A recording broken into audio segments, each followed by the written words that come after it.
So Beijing was given the 2008 Olympics on the basis of improving its human rights, yet human rights have deteriorated.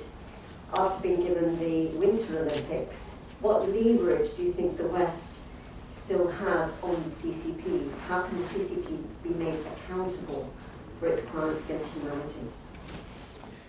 The 2008 Beijing Olympic for China, it was a big success. It was they have amassed a lot of reputation, global status, and none of global leaders of global organizations came and said that they should be ashamed of that because they violate all the pledges on the human rights promises of the Olympics, and they continue to suppress these people.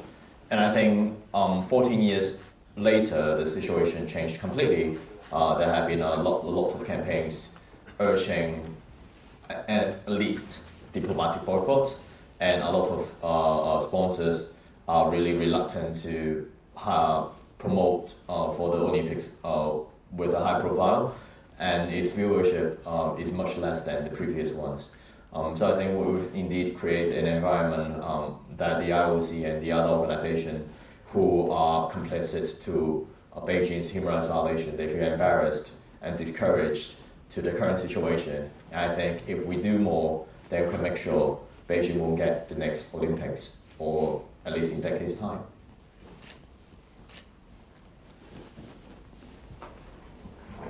Do you expect or experience support from peers from mainland China that live or study abroad? I think this is a very good question.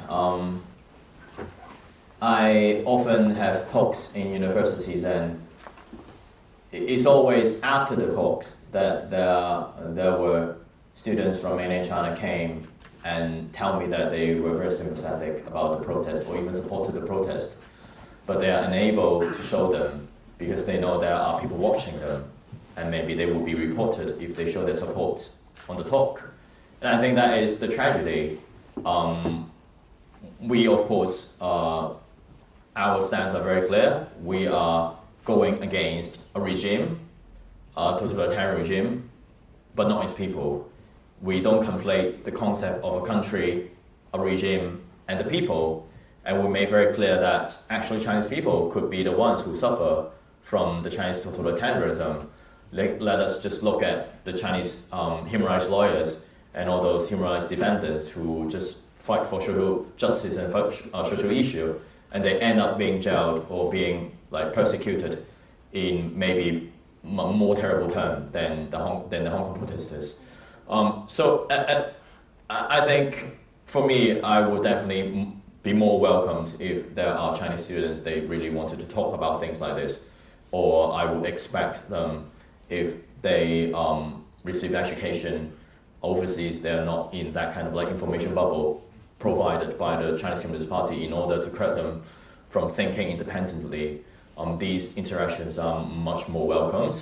But the reason why I said it's a tragedy is because they are supposed to study in a free environment.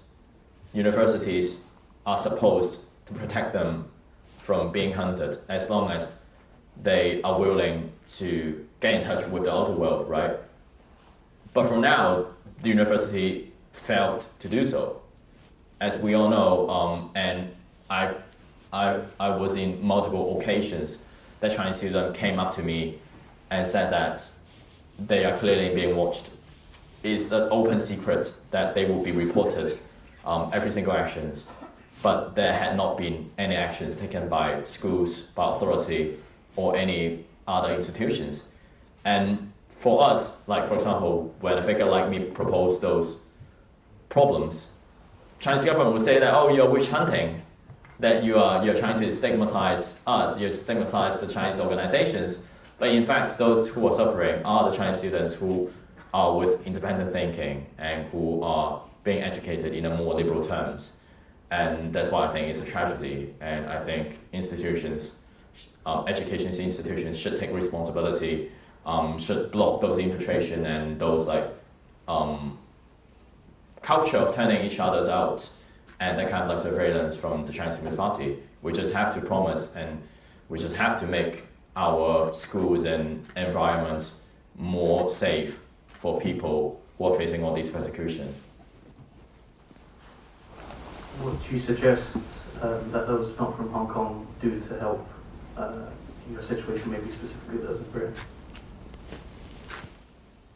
Well, I think it's not in particular helping my situation, but I think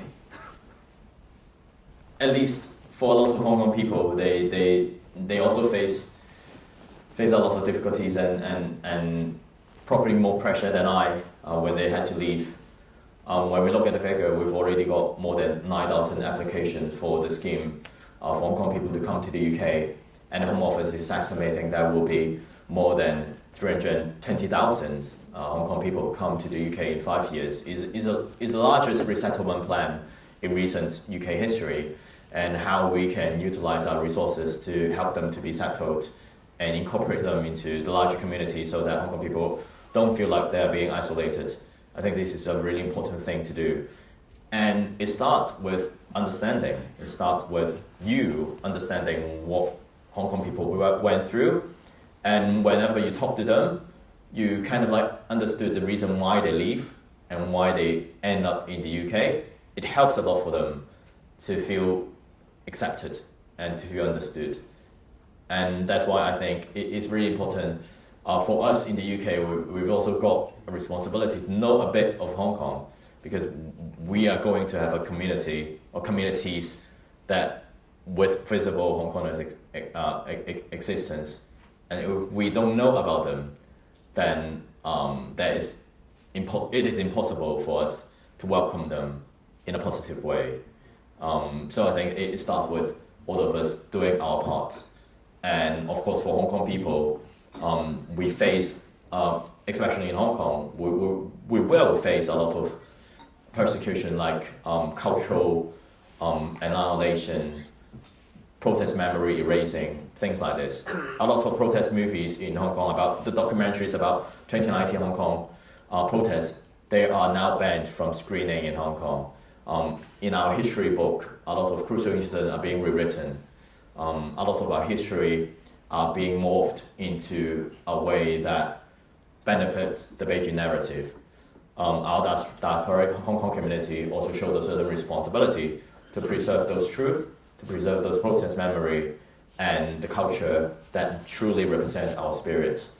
So that's something that we all can do to help Hong Kong community and to help to sustain Hong Kong as a concept and as an identity. Why do you think the CCP has been allowed to get away with breaking its one country, two systems contract in Hong Kong? How do you feel about that? As I said, the world has not developed mechanisms to hold China accountable and allow them to rise as a superpower. And I think it's really, like for Hong Kong people, it's really disheartening to see things evolve in that way. And we really need to take our stories as a reminder to the world that we just have to do more to hold these authoritarian countries accountable. Not only because Hong Kong people are suffering, but actually the world, they are also facing the consequence of allowing a country like the PRC under the Chinese Communist leadership to continue to expand their influence and corrupt our own values. So I think we definitely show the responsibility to tell the story and to appeal for coordinated and global actions from democratic countries. Can I just add one more thing to that? What are your hopes or fears for Hong Kong this year? In the scope of Hong Kong's future, 1 year may seem short, but if it's a Lunar New Year wish for Hong Kong people, I wish them to be safe, as safe as possible, and preserve our energy. I do believe that China would face a lot of problems and challenges, especially on its legitimacy, when we are seeing that they are emerging in an aging society, they are having problems in industrial transformation, they're being isolated on the international stage. It may not take a few years for it to really go to a steep downhill, but I do believe that China has peaked and they will face a lot of problems. You mentioned throughout the 80s and 90s, Hong Kong was sort of renowned for their vibrant way of life, very unique to Hong Kong. And of course, throughout that period, the Sino-British talks were happening. And a lot of British officials and diplomats were accused of sort of kowtowing to China throughout that period. And I was wondering, what sort of, do you think the UK could have ensured the continuation of Hong Kong's freedoms more than they did? And if so, what further guarantees do you think they could have implemented? Well, thanks so much. That's a really good question. A lot of officials came and they also mentioned about what they could do more in Hong Kong before 1997 in order to ensure their freedom. I think it's really easy for us to just look at and say that, oh, there are a lot of things that they could do. But also, for me, I would rather take a stance of looking at what their restrictions were. And I remember I read articles about a patch of unfrozen classified documents in previous few years, and it was some of the negotiation was covered in those documents. And actually, at that time, the British government proposed multiple proposals for how to best preserve Hong Kong's autonomy. But whenever it comes to implementing democracy, which they indeed proposed, and as we could see, the last governor of Hong Kong, Chris Patten, he implemented election reform that maximized the elements of democracy, and it was actually the most democratic election, the last election of Hong Kong under the British ruling. It was actually the most democratic election ever taking place in Hong Kong in its legislature. But whenever democracy becomes an option, the Chinese government's response would be, do you want to see the Liberation Army rolling in town? They were literally using military intimidation to force British government not to do anything, while it's clear to the British government that they had no ability to defend Hong Kong when China wants to do it in that way. So I think taking that into consideration, and it really not only answering your question, but correlating to a lot of criticism, like Chinese government wants to say that, oh, you guys didn't have democracy in British ruling, so how come you're fighting now? And the answer has been clear that the Chinese government has been the one who has been blocking all the democratic process in Hong Kong. It makes no difference before 1997 and after 1997. Hi, do you think that the extent of the Chinese repression against contrary values in Hong Kong and Xinjiang represents a form of strength or weakness in the shape of these ideologies? I think it represents a form of confidence. They like compared to a decade ago, they are much more confident over its totalitarian system. The narrative of catching the West has no longer been central part of how they narrate things. And for now, they are entering the phase of competing with the liberal order and crafting their own. So I think it's difficult to say that whether it is strong or weak, because you could see it in different ways. Maybe they are getting weaker on the international level when it comes to its relationship with some other powerful countries. But of course, they really feel like the way that they amass power and suppress people are indeed helping them to continue to survive as the sole party in mainland China. So I think it really reflects that Hong Kong used to be the freest city, and there was a reason for that. China wanted it to be an example of the country walking towards the liberal system that the international community recognized, so that they preserve a certain part of Hong Kong to be free, and they kind of like pretend that they were keeping promises. But when that need of proving them walking towards a liberal system gone, then the restraint for them to put a much heavy-handed approach on Hong Kong were also lifted. So I think it really reflects Beijing's confidence, and when it has growing confidence, their target is no longer in Hong Kong. Hong Kong is of course part of it, but they are eyeing the whole world and how to expand and sustain their influence. Last night during the debate at the Durham Union, it was repeatedly mentioned that the UK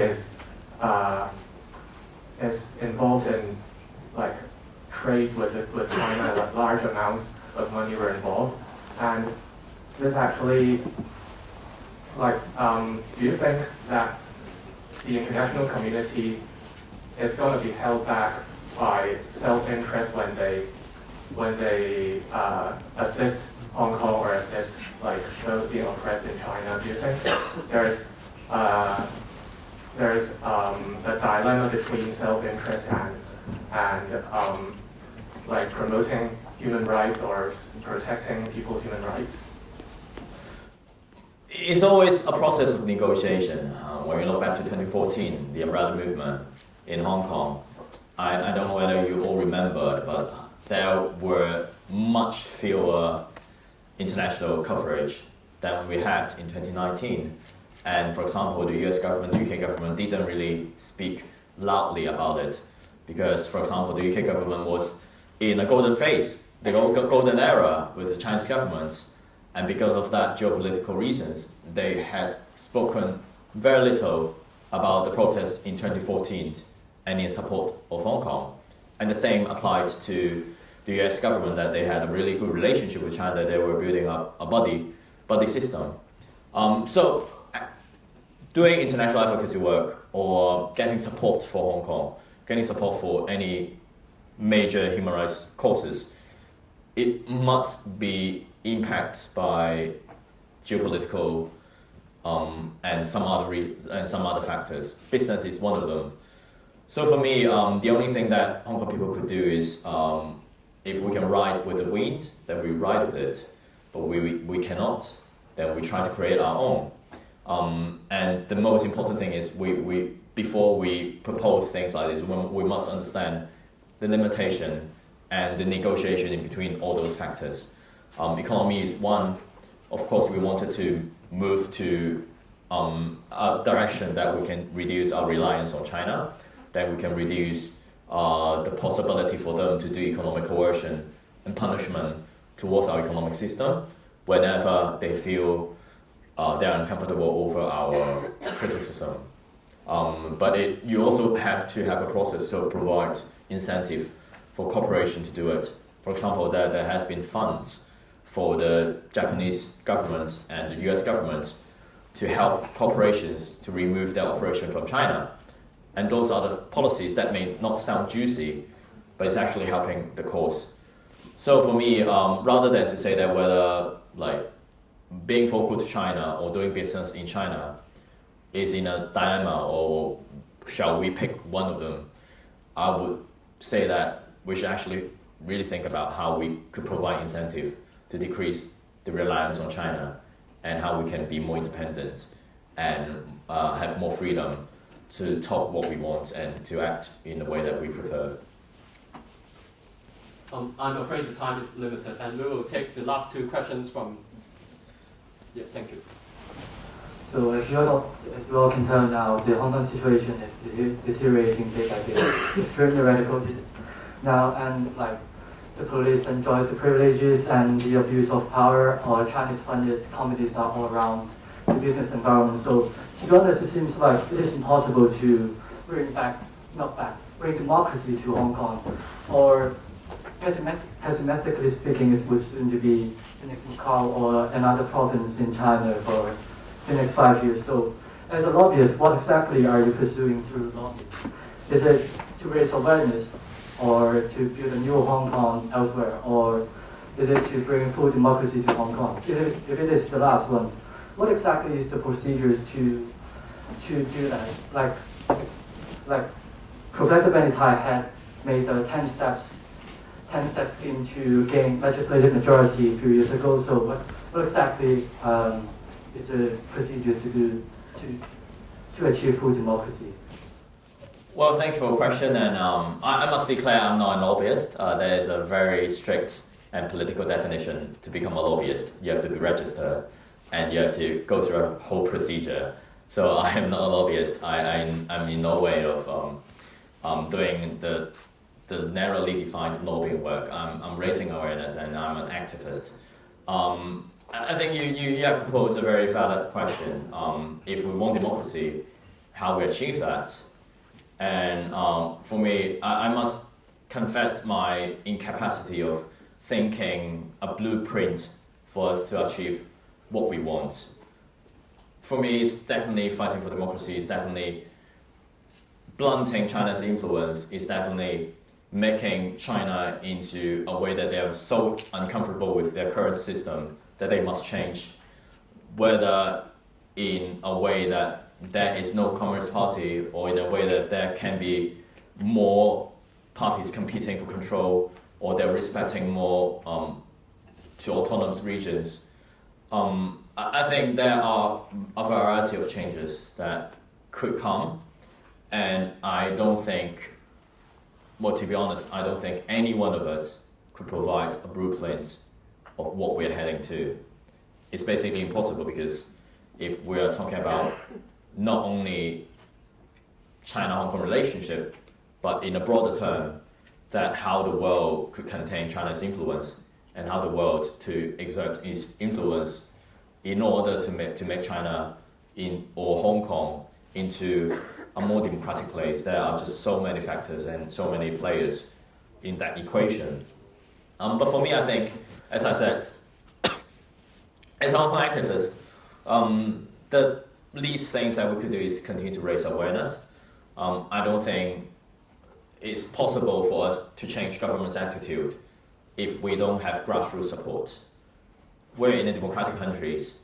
Parliamentarians have to be responsible to their voters, and they have to be responsible for the political consequence of their decision. If we don't have that idea of supporting Hong Kong ingrained in the society, then there is no way for us to change the politics.